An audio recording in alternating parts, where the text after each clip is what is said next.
हरिओम तत्सत। यह कन्या लग्न की कुंडली है। तो सूर्य से फलादेश प्रारंभ करते हैं। तो सूर्य इस कुंडली में द्वादश भाव के स्वामी है और दसम भाव में विराजमान है। और सूर्य पर राहु केतु शनि की कोई दृष्टि नहीं है, तो जिसके कारण बाहरी स्थानों के संपर्क से रोजगार के क्षेत्र में सफलता प्राप्त होती है। पिता राज रोजगार के क्षेत्र में भी सुख सम्मान एवं सफलता प्राप्त होती है, उच्च पद प्राप्त होता है। और चतुर्थ भाव में दृष्टि के कारण माता भूमि भवन का सुख प्राप्त होता है। लेकिन चलित कुंडली में जो सूर्य है वह यहाँ आ जा रहे हैं, देखिए प्लस है, यानी कि एक घर आगे आ जा रहे हैं। तो चलित कुंडली में जो सूर्य है केतु के साथ विराजमान हो गए और राहु की उन पर दृष्टि हो गई, तो जिसके कारण सूर्य जो है वो राहु केतु से पीड़ित हो जा रहे हैं चलित कुंडली के अनुसार। हमें लग्न कुंडली और चलित कुंडली दोनों के अनुसार फलादेश देखना चाहिए। यदि लग्न कुंडली या चलित कुंडली में कहीं भी परेशानी का योग बन रहा है तो हमें उसका उपाय करना अत्यंत ही आवश्यक है। तो जब चलित कुंडली के अनुसार क्या होगा, आमदनी प्राप्त करने में कठिनाइयों का सामना करना पड़ता है और अत्यधिक एवं फिजूल खर्च के कारण भी परेशानी होती है, धन से संबंधित नुकसान भी होता है। तो इसलिए सूर्य की आराधना करें और राहु केतु से संबंधित दान एवं उपाय करें। चंद्रमा इस कुंडली में आमदनी भाव के स्वामी होते हैं और चंद्रमा जो है वह पंचम भाव में विराजमान है, परंतु चंद्रमा यहाँ पर देखिए राहु के साथ विराजमान है। चंद्रमा जो है राहु के साथ विराजमान है और इस पर केतु की दृष्टि भी है, तो जिसके कारण चंद्रमा जो है वो पंचम भाव में राहु केतु से पीड़ित हो रहे हैं। तो जिसके कारण विद्या बुद्धि संतान के क्षेत्र में कठिनाई एवं परेशानियों का सामना करना पड़ता है, मानसिक परेशानी भी बनी रहती है। और यहाँ से चंद्रमा अपने घर में देख रहे हैं, तो जिसके कारण आमदनी बहुत अच्छी होती है, श्रेष्ठ योग, आमदनी से संबंधित श्रेष्ठ लाभ प्राप्त होता है। परंतु जब राहु केतु से पीड़ित हो गए तो कैसे श्रेष्ठ लाभ प्राप्त होगा। तो इसलिए यहाँ पर चंद्रमा का मंत्र जाप करें, सफेद चंदन का तिलक लगाएं, राहु केतु से संबंधित दान एवं उपाय लगातार करें, जिससे कि आपको श्रेष्ठ लाभ प्राप्त हो सके। मंगल जो है इस कुंडली में तृतीय भाव के स्वामी है और अष्टम भाव के स्वामी है, और मंगल जो है भाग्य स्थान में विराजमान है और इस पर राहु की दृष्टि है।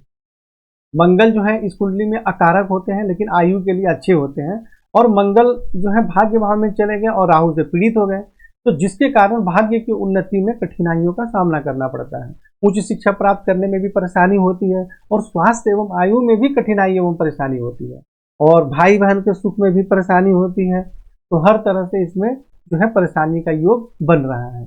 और मंगल का हम फलादेश आगे देख लेते हैं कि मंगल यहाँ से दृष्टि डाल रहे हैं द्वादश भाव में, तो जिसके कारण बाहरी स्थानों के संपर्क से सहयोग प्राप्त होता है। लेकिन मंगल शनि पर दृष्टि डाल रहे हैं, देखिए मंगल यहाँ से शनि पर दृष्टि डाल रहे हैं, और शनि कौन है, विद्या बुद्धि संतान के स्वामी है और द्वादश भाव में, तो जिसके कारण विद्या बुद्धि संतान के क्षेत्र में भी परेशानी होती है और बाहरी स्थानों के संपर्क से भी परेशानी होती है, और जैसे अत्यधिक एवं फिजूल खर्च के कारण भी कठिनाई एवं परेशानियों का सामना करना पड़ता है। लेकिन इसके साथ साथ हमें एक बात और देखना है कि मंगल 4 अंश के हैं और शनि 23 अंश के हैं, तो इन दोनों में 10-12 डिग्री से बहुत ज्यादा अंतर है, इसलिए मंगल का प्रभाव बहुत कम रहेगा। तो फलादेश तो हमें बताना ही पड़ेगा कि मंगल शनि पर देख रहे हैं तो क्या परेशानी होगी, लेकिन अब इन दोनों में अंशात्मक दूरी ज्यादा होने से इसका प्रभाव भी कम रहेगा। यह भी दोनों ही बातों को समझना जरूरी है।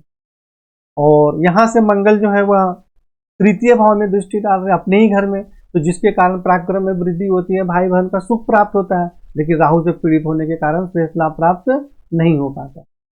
चतुर्थ भाव में दृष्टि के कारण कुछ कठिनाइयों के साथ माता भूमि भवन का सुख प्राप्त होता है। लेकिन यहाँ देखिए मंगल जो है राहु से पीड़ित है, यह सबसे बड़ा परेशानी का कारण है। तो इसलिए यहाँ पे मंगल का जो है आप मंत्र जाप करें, रत्न धारण करने की आवश्यकता नहीं है, मंत्र जाप करें, तांबे की अंगूठी इत्यादि धारण कर सकते हैं, और राहु से संबंधित दान एवं उपाय करना अत्यंत ही आवश्यक है। और ऐसे व्यक्ति को महामृत्युंजय मंत्र जाप का हमेशा जाप करना चाहिए। बुध जो है इस कुंडली में लग्नेश है और दसम भाव के स्वामी खुद के घर में बैठे हुए हैं, और यहाँ सूर्य के साथ भी विराजमान है, यह बुध आदित्य योग का भी निर्माण कर रहे हैं।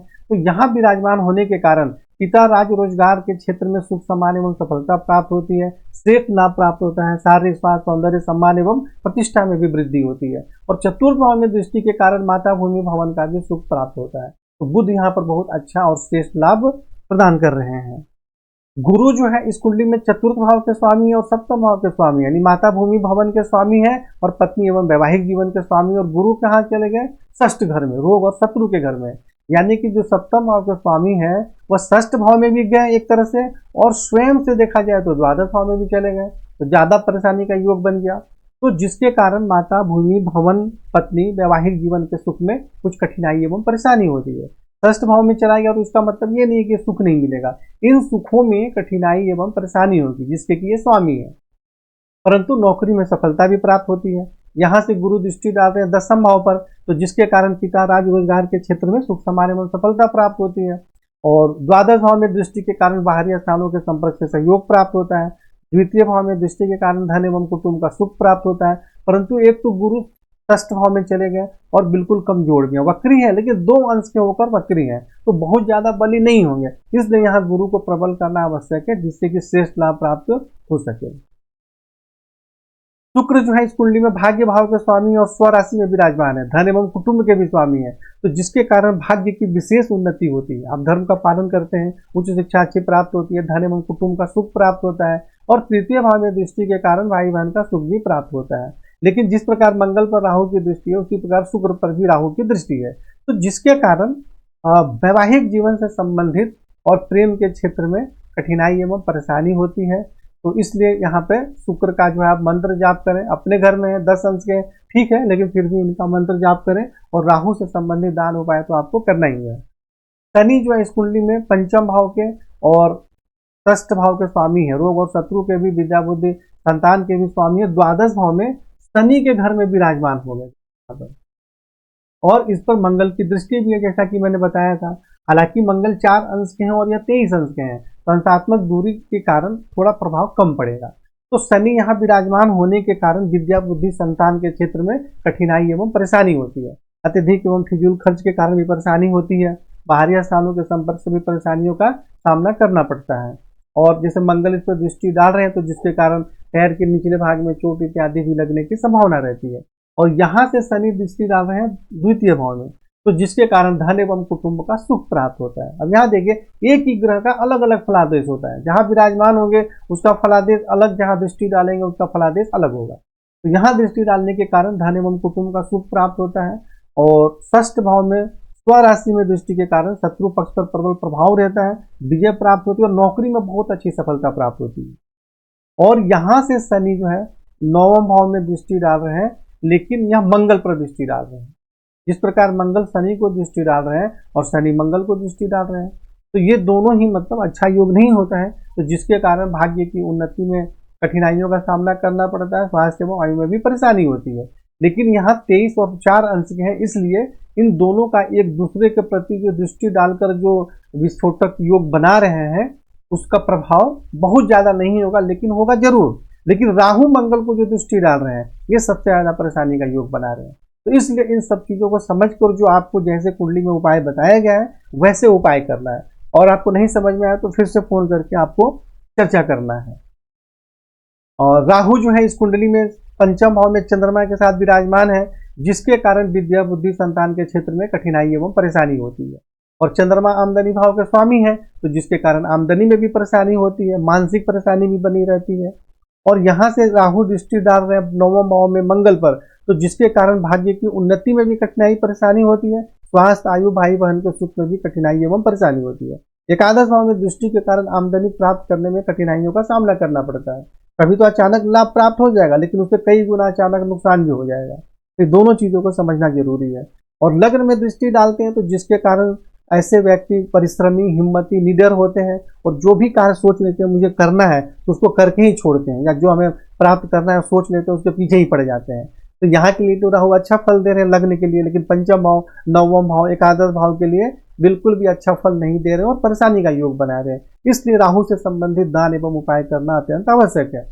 केतु यहाँ एकादश भाव में विराजमान है, जिसके कारण आमदनी प्राप्त करने में कठिनाइयों का सामना करना पड़ता है, धन से संबंधित नुकसान भी हो जाता है। और तृतीय भाव में दृष्टि के कारण पराक्रम में तो वृद्धि होती है, परंतु भाई बहन के सुख में परेशानी, मतभेद भी होता है, और हाथ इत्यादि में या कंधे में, इन सब चीजों में चोट इत्यादि भी लगने की संभावना रहती है। जो तृतीय भाव जैसे अपने हाथ के होते हैं, कंधे के होते हैं, कान के भी होते हैं, तो इन सब में भी परेशानी होने की संभावना रहती है। और यहाँ से पंचम भाव में चंद्रमा पर भी दृष्टि डाल रहे हैं, तो विद्या बुद्धि संतान के क्षेत्र में कठिनाई एवं परेशानी होती है, मानसिक परेशानी बनी रहती है, पेट में भी बीमारी होने की संभावना रहती है। और सप्तम भाव में दृष्टि के कारण कुछ कठिनाइयों के साथ पत्नी एवं वैवाहिक जीवन का सुख प्राप्त होता है, दैनिक रोजगार में सफलता प्राप्त होती है। परंतु यूरिन से संबंधित या मूत्रकेंद्री से संबंधित परेशानी होने की भी संभावना रहती है। तो इस प्रकार के कुछ भी लक्षण दिखे तो योग्य डॉक्टर से जरूर इलाज कराना चाहिए। तो इस प्रकार आप सारे फलादेश समझ गए, कुंडली में संपूर्ण फलादेश लिखे गए हैं। तो आप दोनों को देखकर समझकर जीवन में आगे बढ़ें, और यदि नहीं समझ में आए तो फोन करके चर्चा करें।